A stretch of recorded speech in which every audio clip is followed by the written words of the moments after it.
ورحمۃ اللہ وبرکاتہ۔ آپ دیکھ رہے ہیں ہادی ٹی وی میں آپ کی میزبان سیدہ شیزیدی آپ تمام ناظرین کو پروگرام آداب بندگی میں خوش آمدید کہتی ہوں۔ امید ہے کہ آپ تمام ناظرین خیر و عافیت سے ہوں گے، اور میں دعا گو ہوں دنیا بھر میں جہاں کہیں ہمارا یہ پروگرام دیکھا جا رہا ہے، پروردگار عالم آپ سب کو شاد و آباد رکھے، آپ کی تمام شرعی حاجات کو اپنی بارگاہ میں قبول فرمائے، آپ سب کو دنیا اور آخرت کی کامیابیاں اور سعادتیں نصیب فرمائے۔ خواتین و حضرات، زندگی میں انسان کو بہت سی مشکلات کا سامنا ہے، آزمائشوں کا سامنا ہے، اور پروردگار عالم قرآن مجید میں ارشاد فرماتا ہے کہ جو لوگ ایمان لے آئے وہ یہ گمان نہ کریں کہ اب انہیں ایسے ہی چھوڑ دیا جائے گا، بلکہ اب ان کا امتحان ہوگا، آزمائش ہوگی، اور ہاں پھر جو امتحان میں کامیاب ہوئے اور انہوں نے صبر کیا ان کا بڑا مقام ہے۔ اور اسی طرح خداوند عالم ایک اور مقام پہ ارشاد فرماتا ہے کہ جب انسان مشکل میں گرفتار ہوتا ہے تو اس مشکل کے ساتھ ہی اللہ نے فوراً آسانی اور راحت اس کے لیے رکھی ہے، اور اسی راحت کے بعد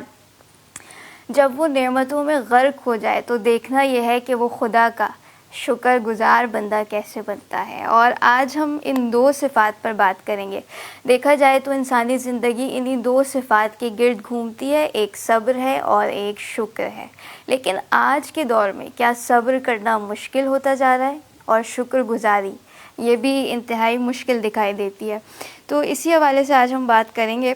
صبر اور شکر کے تعلق پر بات کریں گے۔ آج ہمارے ساتھ جو مہمان موجود ہیں پیاری گفتگو فرماتی ہیں، خوش آمدید کہتے ہیں عالمہ تحریم کاظمی صاحبہ کو۔ السلام علیکم ورحمۃ اللہ۔ وعلیکم السلام ورحمۃ اللہ وبرکاتہ۔ بہت شکریہ، سلامت رہیں کہ خواہر آپ نے سب سے اس پہلے تو پروگرام میں آپ کا مجھے بہت بہت شکریہ کہ آپ ہمارے ساتھ ہیں اور آپ نے ہمیں وقت دیا۔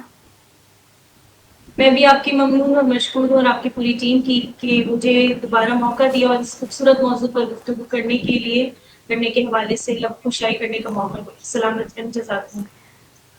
خواہر سب سے پہلا سوال ہم ہمیشہ کی طرح یہیں سے شروع کرنا چاہیں گے کہ جب ہم صبر پر بات کریں تو قرآن میں صبر کے حوالے سے کیا کہا گیا ہے، اور حدیث مبارکہ میں کیا کہا گیا ہے؟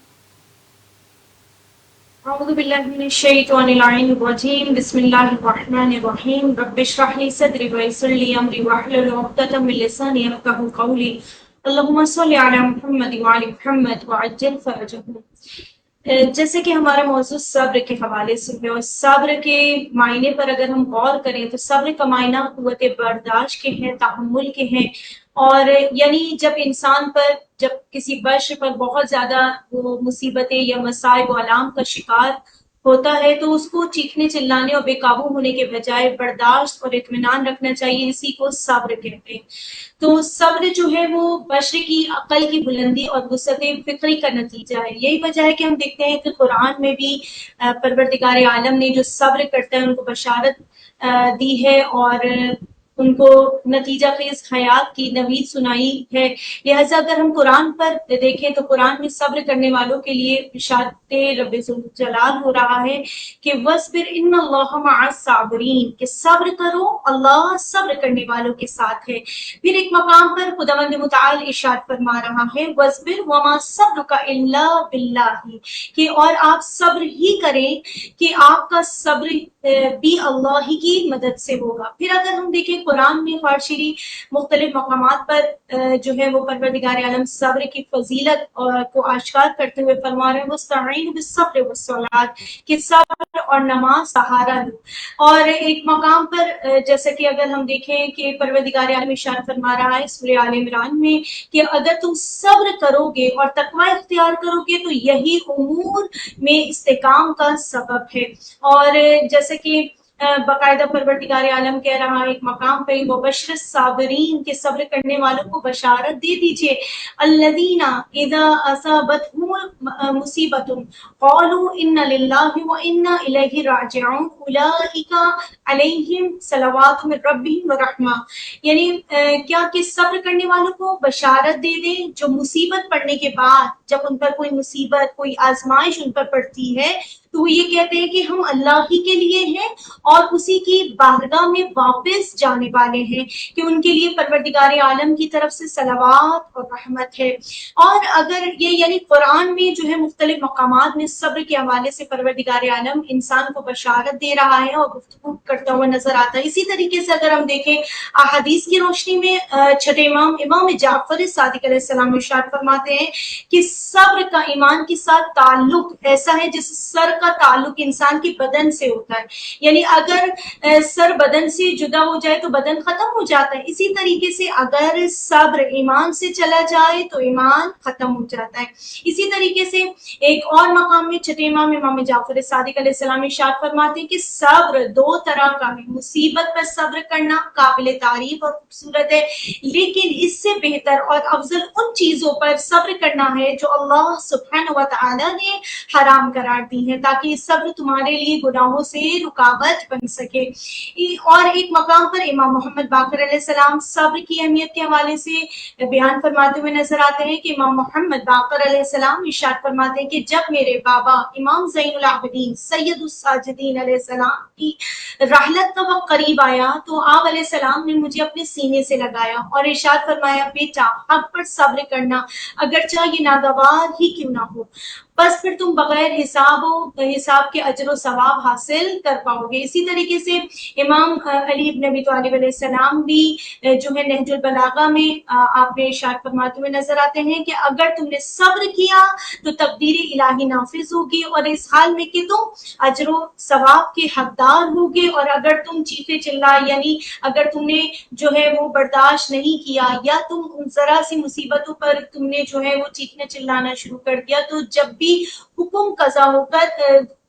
قضا جاری ہو کر رہے گا مگر اس حال پہ کہ تم پر گناہ کا بوجھ ہوگا۔ اس لیے انسان کو چاہیے کہ جب انسان پر کوئی مصیبتیں بلائیں یا آزمائش آئے تو اس پہ چیخنے چلانے کے بجائے وہ برداشت کرے اور صبر کرے، اور پروردگار عالم نے انہی لوگوں کے لیے ان کے درجات کو بلند کیا ہے آخرت میں، اور آخرت میں اجر و ثواب بے شمار بے پناہ عنایت کیا ہے۔ اسی طریقے سے اگر ہم دیکھیں امیر المؤمنین امام المتقین مولا الموحدین علی بن ابی طالب علیہ السلام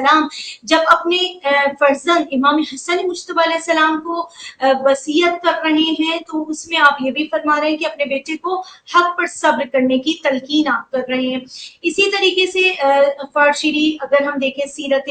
انبیاء اور ائمہ علیہ السلام میں صبر کے حوالے سے اگر ہم دیکھیں تو ان کی سیرت کے حوالے سے کہ ان کی ہر جو زندگی کے جو مختلف ادوار ہیں اس پہ وہ صبر کرتے ہوئے نظر آتے ہیں، جیسے کہ رسول اللہ صلی اللہ علیہ وآلہ وسلم کی ذات مبارک اگر ہم دیکھیں تمام انبیاء، جناب ایوب کا قصہ ہمیں قرآن میں ملتا ہے کہ آپ نے تمام مصائب اور تمام آلام اور تمام مشکلات پہ صبر کیا، یہاں تک کہ حضرت نوح علیہ السلام کا بھی ہمیں نظر آتا ہے کہ حضرت نوح علیہ السلام جب تبلیغ کیا کرتے تھے تو آپ پر اس قدر جو ہے وہ پتھر برسایا کیا جاتا تھا کہ آپ پتھروں پہ آپ کا بدن چھپ جایا کرتا تھا، اور پھر جبریل امین سردار الملائکہ آتے تھے اور اپنے پروں سے آپ کے بدن سے آپ کے جسم سے پتھروں کو ہٹایا کرتے تھے، اور یہاں تک کہ اپنے پروں کو جو ہے آپ کے جسم پر پھیرتے تھے تو آپ کے جو زخم میں مندمل ہو جاتے تھے، اور پھر دوسرے دن سے آپ جو ہے وہ تبلیغ کر رہے ہوتے تھے، اللہ کی طرف لوگوں کو بلا رہے ہوتے تھے۔ تو اور آپ نے تمام لوگوں کی مصائب جو آپ کو اذیت اور تکلیف دے رہے ہوتے تھے اس پر بھی آپ صبر کرتے ہوئے نظر آتے، تو انبیاء علیہ السلام کا ہمیں نظر آتا ہے۔ اسی طریقے سے رسول اللہ صلی اللہ علیہ وآلہ وسلم کی ذات مبارک کے آپ نے اپنے جب آپ کے فرزند کی وفات ہوئی تو اس پر بھی آپ نے صبر کیا۔ اسی طریقے سے مولا کائنات علی بن ابی طالب علیہ السلام نے اسلام کی خاطر آنے والے تمام علام اور مصائب کا جمع مردی سے مقابلہ کیا، اور جیسے کہ رسول اللہ صلی اللہ علیہ وآلہ وسلم کی اگر ہم مثال لیں تو طائف کی طرف جب تبلیغ کے لیے آپ تشریف لے گئے تو لوگوں نے آپ کو اتنے زیادہ پتھر مارے اور لہو لہان کر دیا کہ حتیٰ کہ جبریل امین سردار الملائکہ نازل ہوئے اور عرض کی کہ اگر آپ کہیں تو اس بستی والوں کو تباہ کر دیں، مگر آپ نے ان کے حق میں ہدایت کی دعا فرمائی اور عذاب سے بچا لیا، وہ رحمت للعالمین ہے رسول اللہ صلی اللہ علیہ وآلہ وسلم کی ذات مبارک۔ اسی طریقے سے اگر حضرت ابراہیم علیہ السلام کی مثال لیں تو آپ نے خدا کی راہ میں کن کن صعوبتوں کو برداشت کیا. سب سے پہلے تو آپ کو جب نبوت عطا ہوئی تو ایک ایسے گھر میں تھے آپ جہاں بتوں کی تجارت ہوا کرتی تھی. یعنی آپ کے جو چچا آزر تھے جن کا قرآن میں بھی ذکر ہے کہ آپ بتوں کی تجارت کیا کرتے تھے اور آپ کو بتوں کی تجارت پر جو ہے حضرت ابراہیم علیہ السلام کو مجبور کیا. پھر آپ اس کے خلاف آپ نے تبلیغ شروع کی تو آپ کو اس قدر جو ہے وہ دھمکیاں دی, آپ کو تکلیف پہنچائی گئی, آپ کو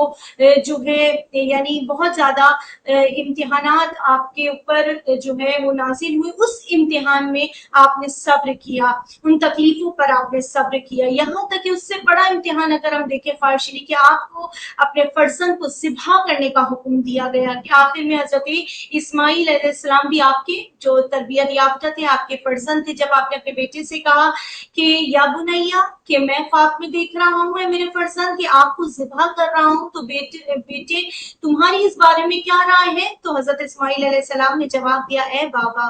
جو آپ کو حکم ملا ہے آپ وہ کر دیجئے, آپ مجھے صبر کرنے والوں میں سے پائیں گے. تو لہٰذا اگر ہم دیکھیں پروردگار عالم نے اس کے نتیجے میں کتنا خوبصورت انعام سے ان کو نوازا کہ فرمایا وَفَدَيْنَهُ بِذِبْحٍ عَظِيمٍ کہ ہم نے اسماعیل کا فدیہ ایک عظیم قربانی سے اس کا فدیہ قرار دیا. اور اگر ہم دیکھیں فرشری کے جو شخص, اگر ہم دیکھتے ہیں کہ آج لوگ کہتے ہیں کہ بھائی اب برداشت کرنا بڑا مشکل ہو گیا ہے, یعنی صبر کرنا بہت مشکل ہے. لیکن انسان اس وقت تک, انسان خدا نے چاہا, خدا چاہتا ہے کہ انسان کمال کی منزل پر پہنچے, کامل انسان ہو. تو جو شخص صبر نہیں کرتا وہ کبھی بھی اس کا شمار کامل انسان میں نہیں ہوتا, یعنی وہ کمال کی منزل تک اس وقت تک نہیں پہنچ سکتا جب تک اس کے اندر یہ صبر نہ پائے جائے. اگر ہم دیکھیں کہ اللہ سبحانہ و تعالیٰ کہہ رہا ہے ان اللہ مع الصابرین کہ اللہ صبر کرنے والوں کے ساتھ ہے. تو یعنی اگر نماز, روزہ, زکوٰۃ, حج, یہ تمام عبادت الہی انسان اسی وقت انجام دے سکتا ہے کہ جب اس کے اندر صبر پایا جاتا ہے. اسی لیے خدا کہہ رہا ہے کہ ان اللہ مع الصابرین کہ اللہ صبر کرنے والوں کے ساتھ ہے. اور ایک مقام پر رسول اللہ صلی اللہ علیہ وآلہ وسلم سے پوچھا گیا کہ ایمان کیا چیز ہے, تو آپ صلی اللہ علیہ وآلہ وسلم نے فرمایا صبر, صبر بہترین سواری ہے. اور اللہ سبحانہ و تعالیٰ نے کسی بندے کو صبر سے بڑھ کر کوئی بہتری اور وسیع چیز عطا نہیں کی. صبر جو ہے وہ شجاعت ہے. جو شخص صبر کو اپنا والی بنا لیتا ہے وہ کسی بھی آنے والی مصیبت کی پرواہ نہیں کرتا. یعنی کتنی آزمائشیں آ جاتی ہیں, کتنی تکلیفیں آتی ہیں, لیکن جب اگر اس کے اندر صبر پایا جاتا ہے پھر اس کو کسی کی پرواہ نہیں ہوتی. اور یہی وجہ ہے کہ جب وہ اپنے ایمان میں ثابت قدم رہتا ہے صبر کے ذریعے تو پروردگار عالم اس کو اجر و ثواب عنایت کرتا ہے. ایک مقام پر حضرت رسول اللہ صلی اللہ علیہ وآلہ وسلم نے جناب ابو ذر غفاری کو بہت ساری وصیتیں کی تھی. ان میں سے ایک وصیت یہ تھی کہ اگر تم اللہ کے لیے یقینی رضا کے ساتھ عمل کر سکتے ہو تو ایسا ہی کرو, اور اگر ایسا نہیں کر سکتے تو پھر صبر کرو, کیونکہ ناپسندیدہ امور پر صبر کرنے میں بہت ہی بھلائی اور بہتری ہے. تو انسان کو چاہیے کہ دنیا پر صبر کرے, اور یعنی مصیبت پر صبر کرنے سے انسان یعنی کمال کی منزل پر پہنچتا ہے. اور صبر کرنے والوں کے لیے پروردگار عالم نے قرآن میں بشارت دی ہے. بے شک خواتین و ذات صبر پر بات ہے, اور یہ صبر کرنے والوں کا مقام ہم سن رہے ہیں کتنا عظیم ہے. لیکن خیر ابھی آج کل ہم یہ نہیں دیکھ رہے کہ کتنی بے صبری زیادہ ہو گئی ہے, عدم برداشت بھی ہے. اور پھر ہم اس طرح بھی دیکھیں کہ سامنے تو ایسا ہوتا ہے کہ انسان صبر کر رہا ہوتا ہے لیکن اندر سے اسے گھٹن محسوس ہو رہی ہے. تو قرآن میں ایک ٹرم استعمال ہوئی ہے صبر جمیل. میں جاننا چاہوں گی یہ کیسا صبر ہے؟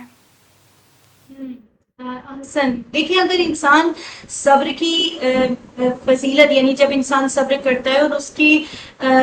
پروردگار عالم نے اس کے بدلے میں جو اجر و ثواب عنایت کیا ہے نا انسان کو, اگر اس کو وہ جان لے تو پھر اس کو کبھی بھی دنیا میں گھٹن محسوس نہیں ہوگی. اور صبر جمیل کے حوالے سے آپ نے بات کی, اس موضوع کے حوالے سے میں تھوڑا سا یہ بھی بیان کر دوں کہ پروردگار عالم قرآن میں ارشاد فرما رہا ہے نا کہ وَلَنَبْلُوَنَّكُمْ بِشَيْءٍ مِّنَ الْخَوْفِ وَالْجُوعِ وَنَقْصٍ مِّنَ الْأَمْوَالِ وَالْأَنفُسِ وَالثَّمَرَاتِ وَبَشِّرِ الصَّابِرِينَ کہ اور ہم تمہیں کچھ خوف اور بھوک سے اور مالوں, جانوں اور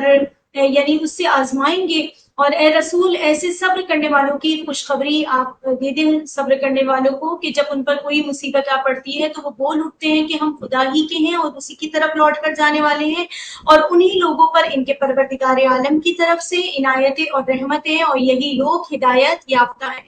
یعنی اگر ہم دیکھیں واقعی جیسے میں نے بیان کیا نا کہ انسان کبھی کبھار ایسا ہوتا ہے کہ جب بیماری بھی اگر آ جاتی ہے نا تو انسان بے بس ہو جاتا ہے، وہ کہتے ہیں کہ وہ سمجھتا ہے کہ وہ اللہ کی رحمت سے نا امید ہونے لگتے ہیں، اور اللہ کی رحمت سے نا امید ہونا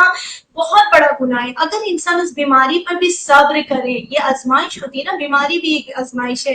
تو باقاعدہ رسول اللہ صلی اللہ علیہ وآلہ وسلم ارشاد فرماتے کہ مجھے مومن پر تعجب ہوتا ہے کہ وہ بیماری پہ گھبرا جاتا ہے، بیماری پہ جو ہے وہ گھبراہٹ کا شکار ہو جاتا ہے، حالانکہ اگر اسے معلوم ہو کہ بیماری کا کس قدر اجر ملتا ہے تو وہ اس بات کو یعنی پسند کرے کہ وہ ہمیشہ ہمیشہ بیمار رہے اور اسی حالت میں اپنے رب سے جا ملے۔ جیسے کہ حضرت داؤد علیہ السلام کا ایک خوبصورت واقعہ میں سامعین کی سماعتوں کی نظر کرنا چاہوں گی کہ اللہ سبحانہ و تعالیٰ نے حضرت داؤد علیہ السلام کی طرف وحی کی کہ خلاوہ بنت اوس کو بہشت کی خوشخبری دے دو اور بتا دو کہ وہ بہشت میں تمہاری ہم نشین ہوگی۔ حضرت داؤد علیہ السلام ان کی جانب گئے اور ان کا دروازہ کھٹکھٹایا، وہ باہر نکلی اور پوچھا کہ میرے بارے میں کوئی چیز نازل ہوئی ہے؟ تو انہوں نے فرمایا ہاں۔ انہوں نے پوچھا وہ کیا ہے؟ تو فرمایا خداوند متعال نے میری طرف وحی فرمائی ہے اور مجھے خبر دی ہے کہ آپ بہشت میں میری ہم نشین ہوں گی، میں آپ کو بہشت کی خوشخبری دیتا ہوں۔ تو انہوں نے کہا کیا واقعی میں وہی ہوں، میرا ہی نام لیا گیا ہے؟ یعنی اے نبی خدا میں آپ کو جھٹلاتی تو نہیں ہوں، لیکن میں اپنے آپ کو اس چیز کی مستحق نہیں پاتی، یعنی مجھے بہشت کی خوشخبری، یعنی اگر کوئی آپ سے کہے کہ آپ کے لیے خداوند متعال نے آپ کو بہشت کی خوشخبری عنایت کی تو آپ کا رسپانس کیا ہوگا؟ وہی کیونکہ میں اپنے آپ کو یعنی انسان اپنے آپ کو سب سے زیادہ جانتا ہے نا کہ میں اپنے آپ کو اس بات کا مستحق نہیں پاتی ہوں جو آپ نے فرمایا۔ حضرت داؤد علیہ السلام نے فرمایا کہ اچھا یہ بتاؤ کہ آپ کے اندر جو آپ کے اندرونی یا باطنی حالات ہیں اس سے آپ مطلع کیجئے، یعنی مجھے اطلاع دیں، یعنی آگاہ کیجئے کہ وہ کیا ہے کہ جس کی بنا پر پروردگار عالم نے آپ کو بہشت کا مستحق قرار دیا ہے۔ تو انہوں نے عرض کی کہ ہاں اس کے متعلق میں عرض کرتی ہوں، وہ یہ ہے کہ جب بھی مجھے جیسا بھی درد ہوتا ہے یا جب بھی کوئی تکلیف ہوتی ہے، جب بھی کوئی نقصان ہوتا ہے یا مجھے بھوک بھی ہوتی ہے کھانے کو کچھ نہیں ہوتا یا کوئی ضرورت ہوتی ہے کچھ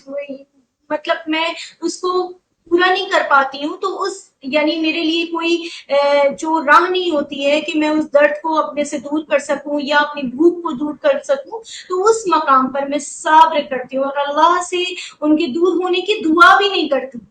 یعنی حتیٰ کہ خداوند متعال خود ہی میری مشکلات کو آسان کر دیتا ہے، میں اس کے علاوہ کچھ نہیں چاہتی، اسی پر میں اللہ سبحانہ و تعالیٰ کا شکر ادا کرتی ہوں۔ تو حضرت داؤد علیہ السلام نے فرمایا کہ بس اسی بنا پر پروردگار عالم نے آپ کو بہشت عطا کی اور بہشت میں آپ کو میری ہم نشینی جو ہے وہ عطا فرمائی ہے۔ تو چلیے امام جعفر صادق علیہ السلام ارشاد فرماتے ہیں کہ یہی اللہ کا وہ دین ہے جس کو اس نے اپنے صالح بندوں کے لیے پسندیدہ فرمایا ہے۔ اور صبر جمیل کے حوالے سے اگر ہم دیکھیں قرآن میں مختلف مقام میں پروردگار عالم صبر جمیل کے حوالے سے گفتگو کرتے ہوئے نظر آتا ہے، فَاصْبِرْ صَبْرًا جَمِيلًا، کہ بس اچھی طرح ان تکلیفوں کو برداشت کرتے رہو۔ پھر ایک مقام پر فرمایا فَصَبْرٌ جَمِيلٌ، کہ صبر جمیل جو ہے یعنی اچھی طرح کا صبر اختیار کرنا۔ یہ صبر جمیل ہوتا کیا ہے؟ جب یہ سوال جابر بن عبداللہ انصاری نے امام محمد باقر علیہ السلام سے پوچھا کہ مولا یہ صبر جمیل کیا ہوتا ہے؟ تو مولا نے فرمایا یہ ایسا صبر ہوتا ہے کہ جس میں آپ لوگوں سے بھی شکایت نہیں کی جاتی، یعنی لوگوں کو بھی آپ نہ بتائیں کہ بھائی میں جو ہے یعنی اتنی تکلیفوں میں یا اپنے درد کی بھی آپ جو ہے وہ بیان نہ کریں، اور جو خدا نے آپ کے اوپر آزمائش دی ہے یا نازل کی ہے آپ اس پر صبر کریں تو پروردگار عالم بھی مشکلات کو ان آزمائش کو خود ہی دور فرما دے گا۔ قرآن مجید میں جیسا کہ حضرت یعقوب علیہ السلام کے حوالے سے بیان ہوا ہے کہ صبر جمیل کے بارے میں آپ نے فرمایا ہے کہ ایسا صبر کہ جس میں لوگوں سے شکایت نہیں کی جاتی۔ اور یہی ہے کہ تین باتوں میں تھوڑا سا میں یہ بھی بیان کرتی چلوں کہ تین باتوں میں صبر کا پتہ، صابر کا پتہ چلتا ہے کہ اگر ہم دیکھیں کہ واقعا ہم صابر ہیں یا صبر کرنے والے ہیں تو تین باتوں سے ہم اندازہ لگا سکتے ہیں۔ پہلی چیز کہ صابر وہ ہوتا ہے، صبر کرنے والا وہ ہوتا ہے کہ جو سستی نہیں کرتا، جو سستی کا شکار نہیں ہوتا، وہ دل تنگ نہیں ہوتا، یعنی اپنے رب سے شکوہ نہیں کرتا، کیونکہ اگر وہ سستی کرتا ہے تو وہ حق ضائع کر دے گا، اگر دل تنگ کرے گا تو شکر کو ادا نہیں کرے گا، اور جب وہ اپنے رب سے شکوہ کرے گا تو اس کا مطلب ہے کہ پھر وہ نافرمانی کرے گا۔ یعنی آج ہم دیکھتے ہیں کہ ذرا ذرا سی باتوں پہ انسان کی زبان پر شکوے شکایت آنا شروع ہو جاتی ہے۔ اگر ہم خدا کی نعمتوں کو جو خدا مند متعال نے روزمرہ کی زندگی میں ہمیں اتنی بے انتہا، یہاں تک کہ اپنے بدن کا بھی اگر ہم مشاہدہ کریں تو خدا کا شکر ادا کرتے ہوئے نہ تھکیں کہ خدا مند متعال نے ہمیں مکمل اور کامل بنایا ہے۔ بس انسان کو چاہیے کہ وہ صابرین میں سے انشاءاللہ تعالیٰ اس کا شمار ہو۔ اور تھوڑا سا میں یہ بھی خواہد بتانا چاہوں گی کہ صبر کے جو مقامات ہیں نا، یعنی صبر کے 4 شعبہ جات ہیں، یعنی پہلی چیز ہے اشتیاق، دوسری چیز ہے خوف، اور تیسری چیز ہے کہ دنیا سے بے اعتنائی اور انتظار، یعنی جو جنت کا مشتاق ہوگا وہ کبھی بھی خواہشات، دنیا کی خواہشات یا دنیا کی آرزو نہیں کرے گا، وہ خواہشوں کو بھلا دے گا۔ جو دوزخ سے خوف کھائے گا وہ محرمات سے، گناہوں سے پرہیز کرے گا، باز رہے گا۔ جو دنیا سے بے اعتنائی کرے گا وہ مصیبتوں کو آسان سمجھے گا، اور جو موت کا منتظر ہوگا وہ نیک کاموں میں جلدی کرے گا۔ اسی لیے ہمیشہ دعا مانگتے رہنا چاہیے۔ ایک بہت پیاری دعا ہے سورہ بقرہ کی آیت نمبر 250 میں پروردگار عالم ارشاد فرما رہے ہیں، ربنا افرغ علینا صبرا وثبت اقدامنا، یعنی آپ اپنے نمازوں میں ہمیشہ یہ دعا مانگا کریں کہ اے ہمارے پروردگار عالم، ربنا افرغ علینا صبرا وثبت اقدامنا، اے ہمارے پروردگار عالم ہمیں کامل صبر عطا فرما اور ہمیں ثابت قدم رکھ۔ اور پھر ایک اور مقام پر ایک بہت پیاری دعا سورہ آراف کی آیت نمبر 126 میں پروردگار عالم ارشاد فرما رہے ہیں، ربنا افرغ علینا صبرا وتوفنا مسلمین، کہ اے ہمارے پروردگار عالم ہمیں صبر کامل عطا فرما اور ہمیں فرما برداری کی حالت میں دنیا سے اچھالے۔ تو یہ دعائیں ہیں جو انسان اگر اپنی روزمرہ کی زندگی میں ان دعاؤں کو پڑھے تو انشاءاللہ تعالیٰ اس کا شمار صابرین میں سے ہوگا۔ بے شک۔ اچھا خیر، ایک بڑا اہم سوال آپ سے کرنا چاہتی ہوں کہ صبر اور شکر کا آپس میں کیا تعلق ہے، اور پھر یہ بھی بتائیے گا کہ کیا صبر سے بڑا مقام شکر کرنے والوں کا ہے، اور یہ بھی سوال کرتی چلوں کہ آج کے زمانے میں شکر کا جذبہ انسان کیسے اپنے اندر پیدا کرے، کیونکہ آج کل کمپیریزن بہت زیادہ ہے، موازنہ بہت زیادہ ہے۔ جی دیکھیے، یہ جو آپ نے بات کی کمپیریزن کا، موازنہ کا، اگر انسان اپنے حال میں خوش رہے اور لوگوں کو کی طرف نہ دیکھے، کہ سب سے بڑی ناشکری کب ہوتی ہے کہ جب انسان دوسروں کی طرف نگاہ کرتا ہے کہ اس کے پاس یہ چیزیں، اس کے پاس وہ چیزیں، میرے پاس یہ چیز نہیں ہے، میرے پاس یعنی گھر نہیں ہے، میرے پاس میں اپنے بچوں کے لیے یہ ایسا لباس نہیں ہے، یا میں اپنے بچوں کو اچھے اسکول میں جیسے ان کے بچے جا رہے ہیں میرے بچے اس اسکول میں نہیں جا رہے۔ اگر یہ تمام ناشکری کی یہ چیزیں انسان دوسروں کی طرف نگاہ کرتے ہوئے محسوس کرتا ہے تو جیسے میں نے بیان کیا کہ وہ کبھی بھی شکر کرنے والوں میں اس کا شمار نہیں ہوگا، نہ اس کے اندر صبر ہوگا، اور وہ ہمیشہ جو ہے، اسی لیے مولا کائنات علی بن ابی طالب علیہ السلام فرماتے ہیں کہ جو تمہارے پاس نعمتیں آ رہی ہیں، جو خدا نے تمہیں نعمتیں عطا کی ہیں، اور جو تمہارے پاس نعمتیں آنے والی ہیں، تم کفران نعمت کرتے ہوئے ان نعمتوں کو اپنے سے بھگا نہ دو۔ تو اسی لیے انسان کو چاہیے کہ جو خدا نے اس کو عطا کیا ہے نا، وہ اس پر اپنے حال پر راضی رہے۔ جب انسان اپنے حال پر راضی رہے گا تو ہمیشہ وہ خدا کی رضا پہ راضی رہے گا، اور کبھی بھی جو ہے ناشکری اور یعنی کمپیریزن اور یہ موازنہ اس کے اندر نہیں پایا جائے گا۔ اس لیے انسان کو چاہیے کہ جو خدا نے عطا کیا ہے اس پر راضی رہے۔ تو لہٰذا اگر ہم دیکھیں، شکر کی تعریف ہی یہی ہے کہ عطا کی گئی نعمت کا اظہار کرنا، یعنی جو خدا نے آپ کو نعمت عطا کی ہے اس کا آپ اظہار کریں۔ کسی کے کیے ہوئے احسان کا اظہار کرنا شکر کہلاتا ہے۔ اور جیسے کہ اگر ہم دیکھیں کہ خدا کا شکر کیسے ادا کیا جائے، تو اللہ سبحانہ و تعالیٰ کی دی ہوئی نعمتوں میں سے کسی نعمت کا شکر ادا کرنا یہ ہے کہ جب اس نعمت کو استعمال کیا جائے تو اس وقت دل میں اللہ سبحانہ و تعالیٰ کی یاد ہو، اور اس نعمت کو وہاں استعمال کیا جائے جہاں خدا چاہتا ہے۔ یعنی اگر خدا نے آپ کو ہاتھ دیے، خدا نے آپ کو آنکھیں دی، خدا نے آپ کو پیر دیے، یعنی پورا ایک صورت جو ہے آپ کو جسم کے ساتھ نوازا ہے، تو خدا بند متعالی یہ کہہ رہا ہے کہ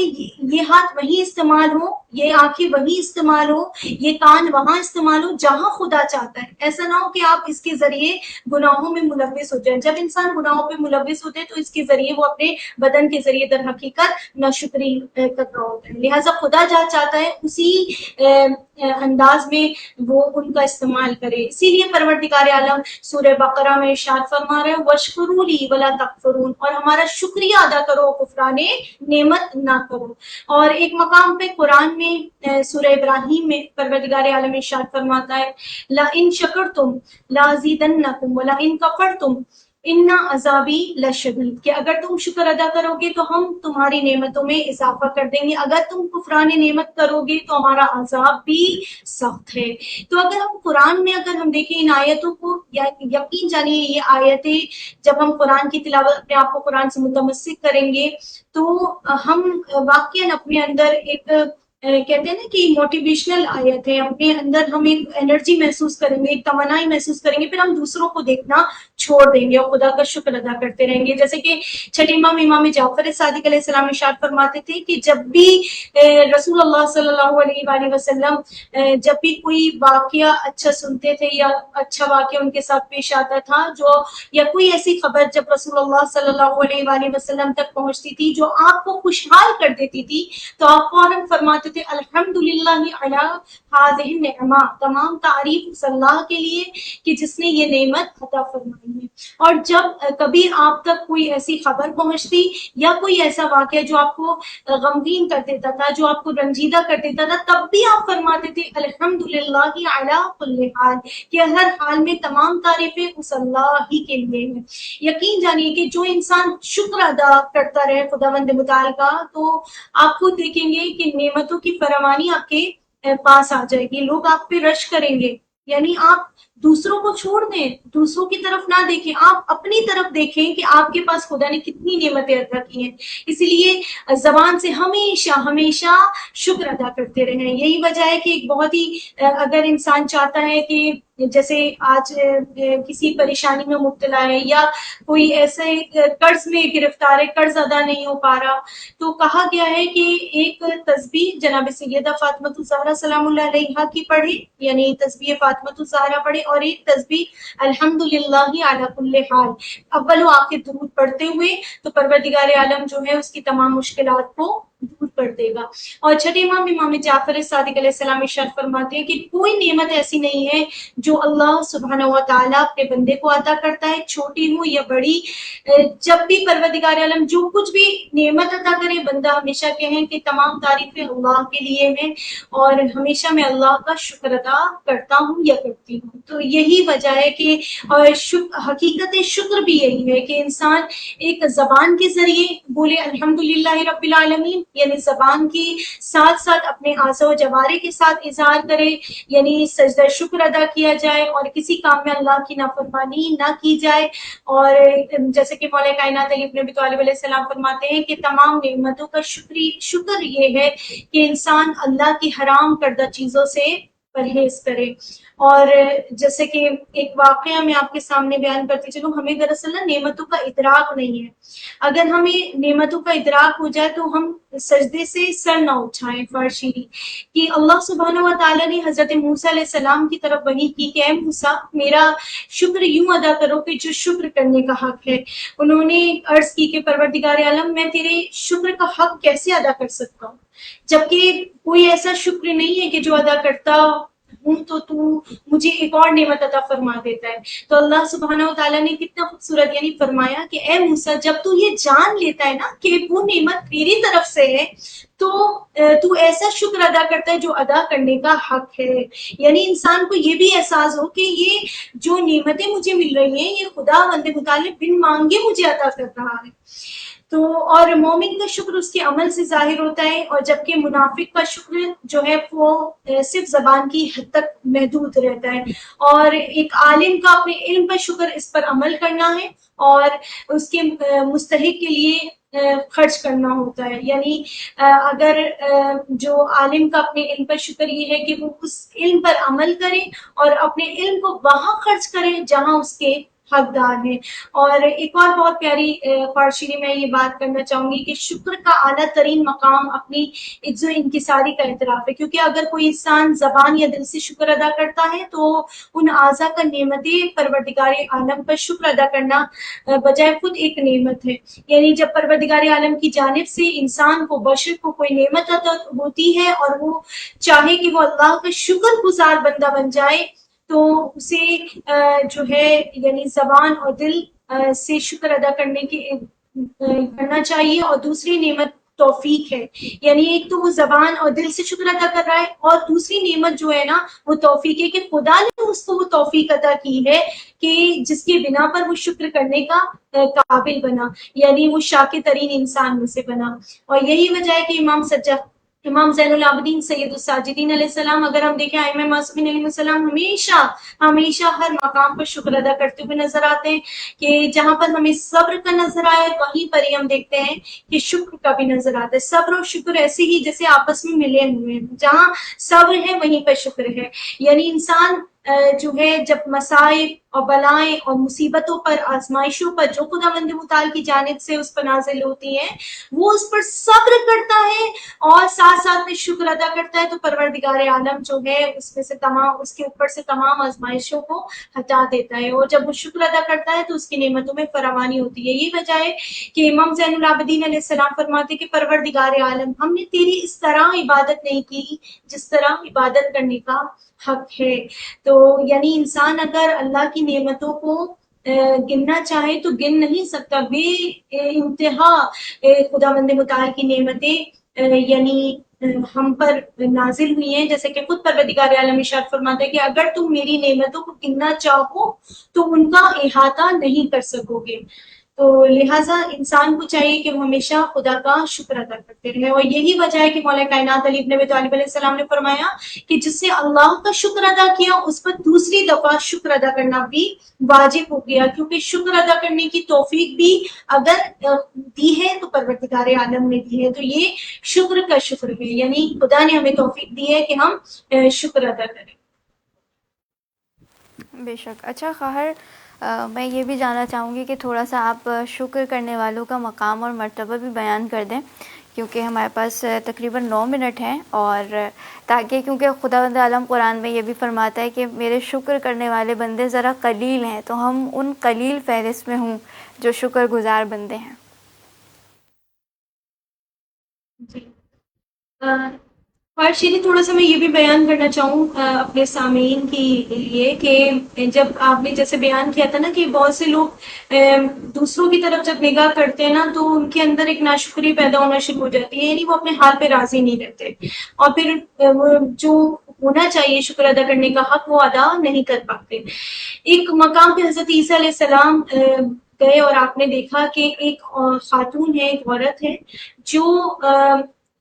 جس کے جو معذور ہے، جو مفلوج ہے، جو اپاہج ہے، اور جو ہاتھ نہیں ہلا سکتی، جو اپنے کھڑی نہیں ہو سکتی، اور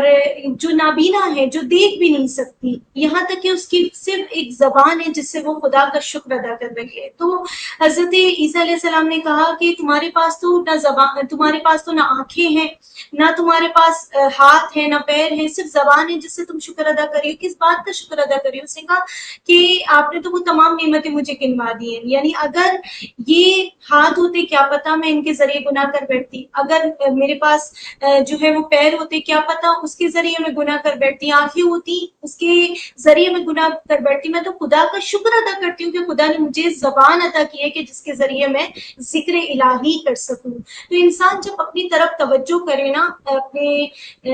بدن، اپنے جسم کا مشاہدہ کرے تو وہ شکر ادا کرتے ہوئے نہ تھکے کہ خدا نے اس کو مکمل جو ہے وہ بنایا ہے، اور جو نعمتیں خدا نے عطا کی ہے اس پر وہ ہمیشہ شاکر رہے. یہی وجہ ہے کہ خداوند متعال متعلق جیسے میں نے آپ کے سامنے بیان کیا تھا صبر کے حوالے سے اور شکر ادا کرنے کے حوالے سے بھی کہا کہ بہت سارے فوائد ہیں، یعنی بہت خدا ان کا مقام بلند کر دیتا ہے کہ جو شکر ادا کرتے ہیں. یعنی جیسے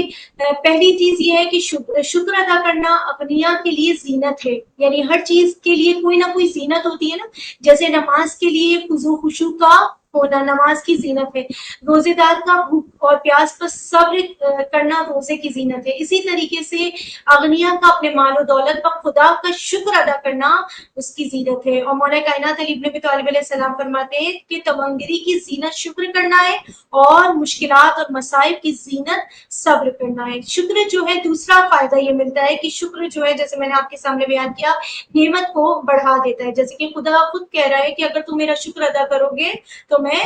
تمہاری نعمتوں میں اضافہ کروں گا، اگر تم کفران نعمت کرو گے تو میرا عذاب بھی سخت ہے. اور یہ تیسرا جو ہے وہ شکر ادا کرنے والے لوگ جو ہیں وہ جنت میں بغیر حساب و کتاب کے جائیں گے. بہت پیاری روایت ہے کہ اگر ہم اس روایت کو سنیں تو انسان کے اندر جو ہے وہ شکر ادا کرتے ہوئے نہ تھکے. یعنی انسان کے اندر یہ پیدا ہو جائے کہ ہم خدا کی ہر آزمائش پر ہر مشکلات پہ صابر رہیں اور شاکر رہیں. یہی وجہ ہے کہ رسول اللہ صلی اللہ علیہ وآلہ وسلم نے فرمایا کہ قیامت کے روز اللہ سبحانہ و تعالیٰ اعلان کرے گا کہ اے میرے بندو جو میری راہ میں لڑے اور شہید ہوئے، اے گروہ وہ صابرین اور میری راہ میں مصیبتیں جھیلنے والوں، میری راہ میں جہاد کرنے والوں، آؤ میں جنت میں تمہیں بغیر حساب کے داخل کر دوں. یعنی وہ بغیر حساب کے وہ داخل ہو جائیں گے. اور رسول اللہ صلی اللہ علیہ وآلہ وسلم ارشاد فرماتے کہ قیامت کے روز اللہ سبحانہ تعالیٰ ایک گروہ کو پر عطا کرے گا. جب وہ اپنی قبروں سے نکلیں گے، جب وہ اپنی قبروں سے اٹھائے جائیں گے تو اپنے پروں سے پرواز کرتے ہوئے سیدھے جنت کی طرف چلے جائیں گے. تو اس وقت کہا جائے گا کہ فرشتے ان سے سوال کریں گے، جنت کی طرف جائیں گے. اور پھر اس کے بعد کہا گیا ہے کہ جب وہ اپنی قبروں سے نکلیں گے تو سیدھے جنت کی طرف پہنچیں گے اور وہاں پر سیر و تفریح کریں گے اور جس جس نعمت کو چاہیں گے ان سے مستفید ہوں گے. فرشتے ان سے سوال کریں گے کہ کیا آپ کا حساب و کتاب ہوا؟ وہ جواب دیں گے کہ ہمارا کوئی حساب و کتاب نہیں ہوا. فرشتے پھر سوال کریں گے کہ کیا پل صراط سے گزرے؟ تو وہ جواب دیں گے کہ ہم نے کوئی پل صراط نہیں دیکھا. فرشتے پھر سوال کریں گے کیا تم نے دوزخ کو دیکھا ہے؟ وہ جواب دیں گے کہ ہم نے کسی دوزخ کو نہیں دیکھا. فرشتے ایک دفعہ حیران ہو کر پوچھیں گے کہ آپ کس امت میں سے ہیں؟ تو یہ لوگ جواب دیں گے کہ ہم امت محمد سے ہیں. فرشتے ان سے کہیں گے کہ ہم تمہیں خدا کا واسطہ دیتے ہیں کہ ہمیں بتاؤ کہ دنیا میں تمہارے اعمال کیا تھے. وہ جواب دیں گے کہ ہمیں دو خصلتیں ایسی تھیں کہ جن کی بنا پر ہمارے مہربان پروردگار عالم نے اپنی رحمتیں اور برکتیں ہم پر عنایت فرمائی ہیں. فرشتے بڑے اشتیاق سے پوچھیں گے کہ وہ دو خصلتیں کون سی ہیں. وہ جواب دیں گے کہ جب ہم تنہائی میں بھی ہوتے تھے تو خدا سے شرم کرتے تھے کہ گناہ کرے. آج ہمارے پاس گیجٹس ہیں، یہ موبائل فون، جب انسان کے پاس بہت آسانی سے وہ تنہائی میں بیٹھ کے اپنی آنکھوں کے ذریعے اور اپنے ہاتھوں کے ذریعے گناہ پہ ملوث ہو سکتا ہے. لیکن کہا جاتا ہے کہ اپنی تنہائی کو بھی، تقوی وہی ہے کہ جو انسان اپنی تنہائی کو بھی پاکیزہ رکھے. لہٰذا وہ کہتے ہیں کہ ہم تنہائی میں بھی خدا سے شرم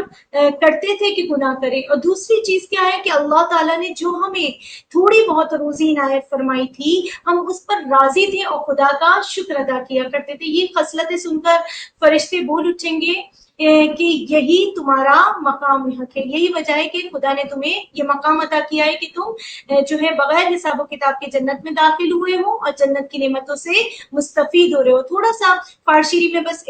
آخر میں یہی اختصار کے ساتھ بیان کروں گی. ایک اور روایت، رسول اللہ صلی اللہ علیہ وآلہ وسلم ایک مرتبہ اپنے سفر کے دوران ناکے پہ تشریف فرما تھے اور آپ ایک مقام سے گزر رہے تھے. اچانک آپ ایک جگہ اترے اور آپ نے 5 سجدے کیے. جب ناکے پر دوبارہ سوار ہوئے تو تمام اصحاب نے پوچھا یا رسول اللہ صلی اللہ علیہ وآلہ وسلم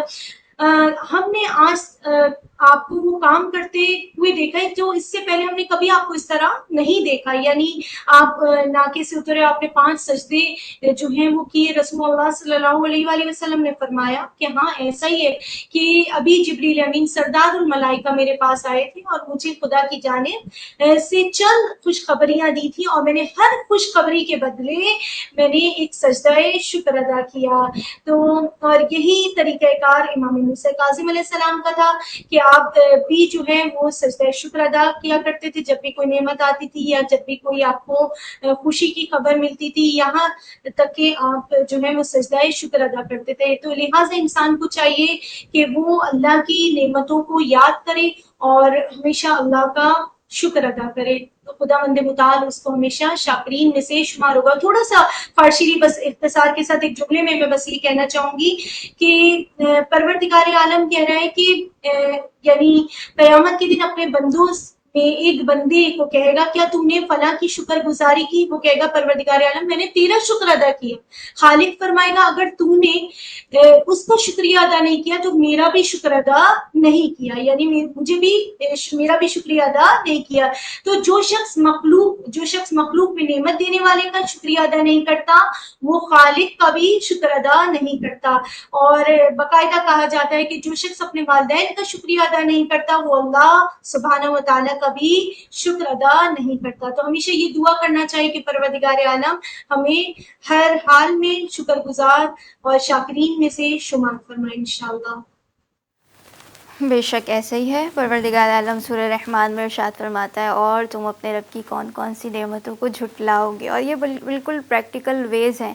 کہ اگر کوئی چاہتا ہے کہ اس کے اندر شکر گزاری کا جذبہ آ جائے تو آج کے دور میں یا وہ سورہ رحمان پڑھے یا امام حسین کا کلام جسے دعائے عرفہ کے نام سے جانا جاتا ہے. انسان کی آنکھوں میں آنسو نہ آئیں تو وہ کلام خدا ہی نہیں ہے اور کلام اہل بیت اطہار ہی نہیں ہے. اور یہ بات بھی یاد رہے کہ جو بندوں کا شکر ادا نہیں کرتا گویا اس نے اللہ کا بھی شکر ادا نہیں کیا. پروردگار عالم انشاءاللہ ہم سب کو صبر اور شکر سے آراستہ فرمائے. میں بہت بہت شکریہ ادا کرنا چاہوں گی عالمہ تحریم کاظمی صاحبہ ہمارے ساتھ تھیں. آپ کی آمد کا بہت بہت شکریہ. ساتھ ہی اپنی میزبان سیدہ شیزیدی کو اجازت دیجیے بے امید دیدار. خدا نگہدار.